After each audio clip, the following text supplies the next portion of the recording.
안녕하세요. 오늘은 국어 5학년 2학기 8단원 우리말이 훼손된 사례에 대해서 배워보도록 하겠습니다. 우리말이 훼손된 사례를 살펴보면 크게 세 가지로 우리가 살펴볼 수 있는데요. 첫 번째는 잘못된 높임법이고요. 두 번째는 신조어입니다. 신조어라는 것은 새롭게 만들어진 낱말이라는 것이고요. 세 번째는 외국어와 외래어의 사용에 대한 훼손 사례를 살펴보도록 하겠습니다. 그럼 첫 번째로 잘못된 높임법에 대해서 살펴보겠습니다. 우리가 음식점에 가면 음식점에서 주로 이렇게 많이 이야기하는 것을 들을 수 있는데요. 커피 나오셨습니다. 또는 음식 나오셨습니다. 이런 이야기를 듣죠. 하지만 이런 표현은 실제로는 잘못된 표현이라는 겁니다. 자, 여기 한번 표를 보겠습니다. 예를 들어서 주문하신 커피 나오셨습니다. 할인이 적용되셨어요. 주문하신 음료 총 5,500원이십니다. 이벤트는 이미 마감되셨어요. 제품은 포장이신가요? 음료는 지금 품절이십니다. 빨대는 뒤편에 있으세요. 잠시만 기다리실게요. 사이즈가 없으십니다. 이 제품이 더 좋으십니다. 언뜻 들으면 이러한 표현들이 옳은 표현, 올바른 표현이라고 우리가 자연스럽게 생각할 수 있는데요. 왜 잘못된 걸까요? 이 표현들이. 한번 생각해 볼까요? 이 표현들이 잘못된 이유는 우리가 높임법을 사용할 때 쓰는 바로 표현인 이 시에 대한 표현인데요. 우리가 동사나 꾸며주는 수식어에 이 시를 넣으면 높임 표현이 됩니다. 예를 들어서 가다라는 표현에 이 높임 표현인 시를 넣으면 가시다가 되겠죠. 그리고 크다에 이 시를 넣으면 크시다가 되는 겁니다.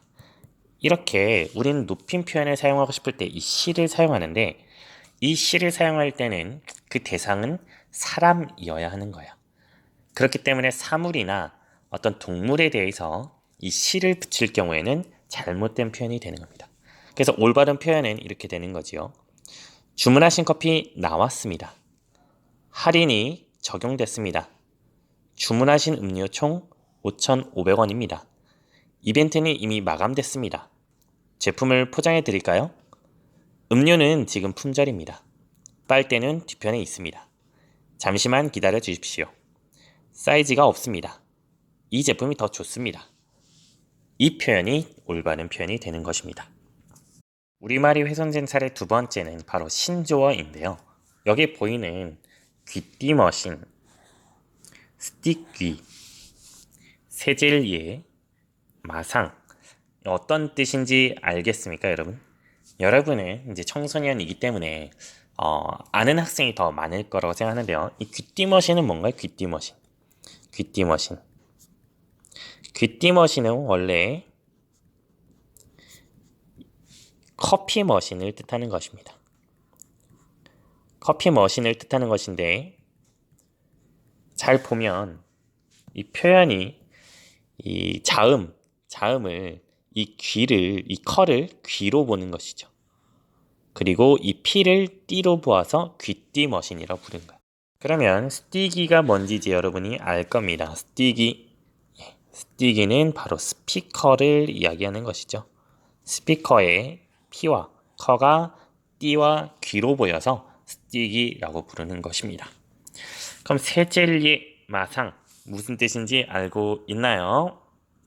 여러분이 얼마나 이 신조어를 알고 있는지 한번 테스트 평가를 해보겠습니다. 한번 여러분 먼저 이 네 개의 낱말의 뜻을 쓰고 이 영상을 보면 좋겠습니다. 세젤리의 마상, 인구론, 영고. 과연 무슨 뜻일까요? 자, 어떤가요? 한번 써봤나요? 한번 같이 써볼게요. 세젤리는 네, 그렇습니다. 세상에서 제일 예쁜 이라는 뜻이고요. 마상은 뭔가요? 마상. 이 마상을 입었다라고 하는데요. 마음의 상처를 의미합니다. 마음의 상처를 줄여서 마상라고 하고 인구론은 뭘까요? 인구론. 이건 좀 어려울 수 있는데 여러분이 고등학교에 가면 인문계와 자연계로 나뉩니다. 그래서 인문계 90%가 논다 라는 뜻으로 인구론이라고 얘기하고요. 영고는요, 영원히 고통받는 라는 뜻입니다. 어떤가요? 여러분 이 4개 모두 맞췄습니까? 신조어가 이렇게만 그치는 게 아니고 바로 이 세종대왕이라는 낱말도 세종뭐앗이라고 표현한다든지 대한민국을 뭐한민국이라고 한다든지 멍멍이를 댕댕이라고 한다든지 이렇게 바꿔서 부르거나 이야기한다는 거죠. 그리고 이 비빔면이 있는데 이 비빔면을 이 네임띵으로 바꿔서 파니까 소비자들이 관심을 갖게 되고 더 많이 사 먹게 됐다라는 뉴스가 있었습니다. 여러분은 이렇게 신조어를 사용하는 것에 대해선 어떻게 생각하나요? 신조어를 사용하면 재미있고 또 편리하고 또 친구들과 더 이야기가 잘 통하는 부분이 있다라고 생각하는 친구도 있겠고요. 또는 이렇게 너무 많은 신조어를 사용하니까 의미가 잘 통하지 않을 때도 있고 대화가 잘 통하지 않는다고 생각하는 친구도 있을지도 모르겠습니다. 이 두 가지의 의견이 있는 하나의 의견은 역시 청소년들은 대부분 이 신조어를 사용하면 대화가 재미있고 간편해진다는 이 장점을 더 이야기하고 있고요. 그렇지만 또 한편으로는 이러한 신조어가 한계를 오염시키고 세대 간 소통이 어려워지게 된다. 이 대화가 어려워진다는 것이죠. 이 말의 뜻을 모르면 대화를 할 수 없기 때문인 것입니다. 우리말이 훼손된 사례의 세 번째는 바로 외국어 사용 문제인데요. 이 외국어와 외래어를 여러분이 잘 알아두면 좋을 텐데 여기서 말하는 외국어라는 것은 우리말로 대체 가능한 것이 외국어가 되는 거예요. 예를 들어서 우리나라 말로 음식이 있고 영어로 하면 푸드가 되겠죠. 이런 경우 푸드는 외국어가 되는 겁니다. 그런데 우리가 사용하는 버스라는 말을 생각하면 우리나라 말로 버스는 나타낼 수 있는 말이 버스밖에 없어요. 이런 경우는 이제 외래어라고 하는 거예요.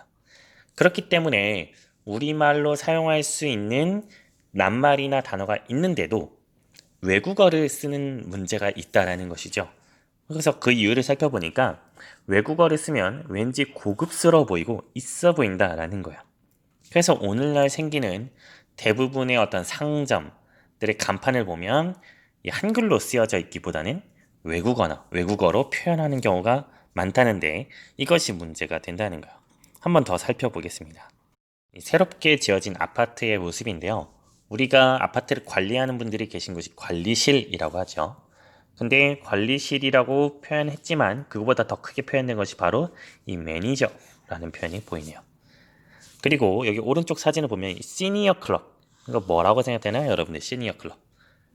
네, 이를 바로 알았다면 그래도 영어의 낱말을 이제 알고 있는 것인데요. 바로 시니어니 클럽은 이제 노인정, 바로 나이가 드신 분들이 모여서 여가 시간을 보내는 곳이죠. 이 노인정이라고 표현할 수도 있는데 굳이 시니어 클럽으로 표현할 필요가 있는가?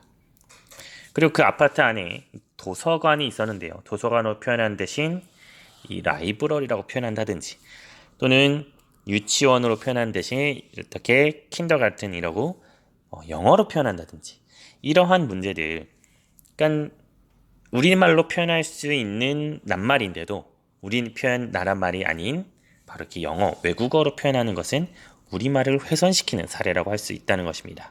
그 이유를 살펴보니 역시 이 한글은 촌스러운 것이고 영어는 고급스러운 것이다라는 잘못된 인식을 갖고 있는 거예요.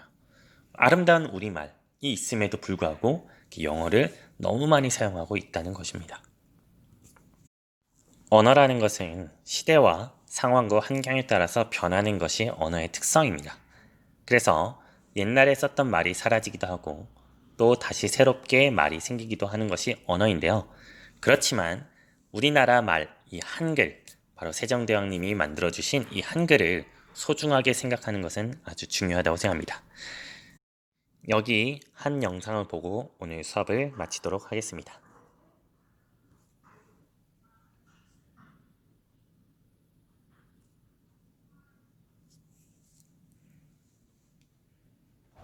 자유의 나라 미국 예술의 나라 프랑스. 그럼 여러분이 생각하는 한국은 어떤 나라인가요? 김치? IT? 우리는 생각합니다. 세계가 그 가치를 인정해주는, 모두가 공감할 수 있는 말. 바로 한글의 나라입니다.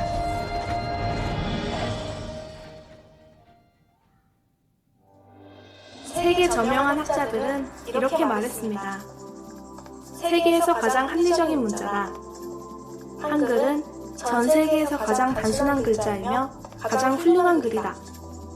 어떻게 세계학자들은 이런 감탄을 하게 되었을까요?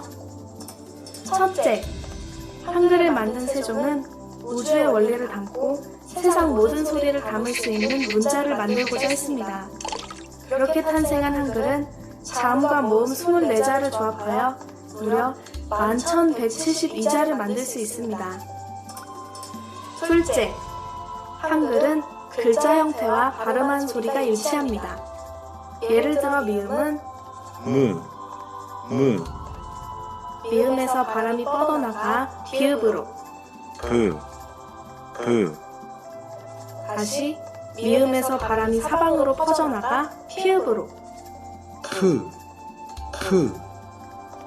이처럼 글자의 형태와 소리나는 구조가 일치하면 기억하기 쉬워져 처음 접하는 외국인도 1시간 정도 가르치면 문자 시스템을 이해할 수 있을 정도로 한글은 쉽습니다. 훈민정음 해례본에서는 슬기로운 자는 아침을 마치기도 전에 깨칠 것이요 어리석은 자는 열흘이면 배울 수 있다 라고 합니다.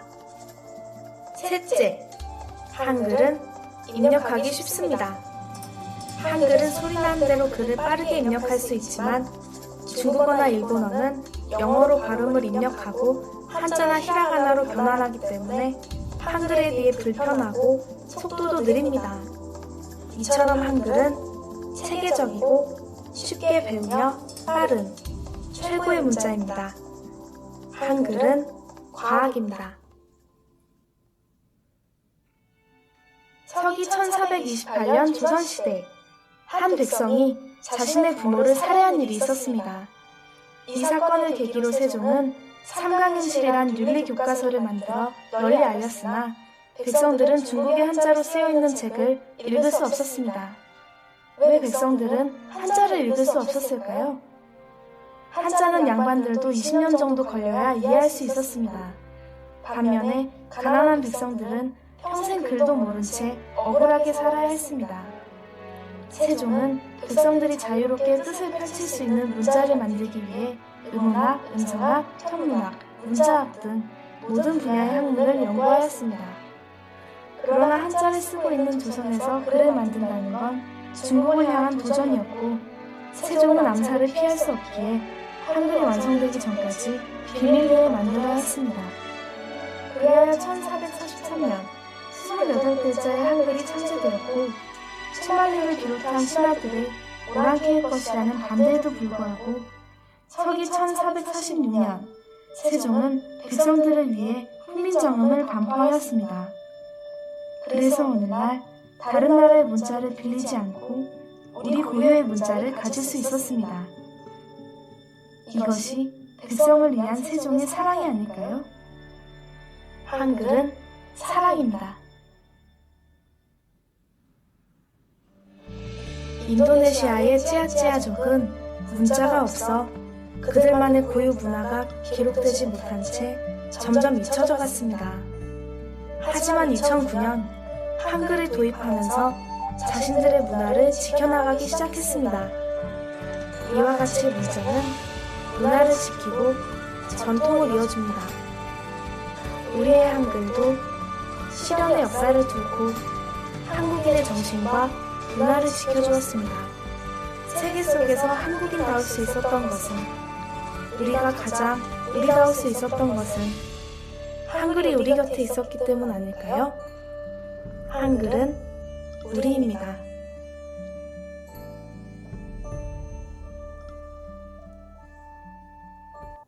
네, 우리말 한글을 사랑하고 소중하게 생각하는 우리 5학년 1반이 되기를 바라겠습니다.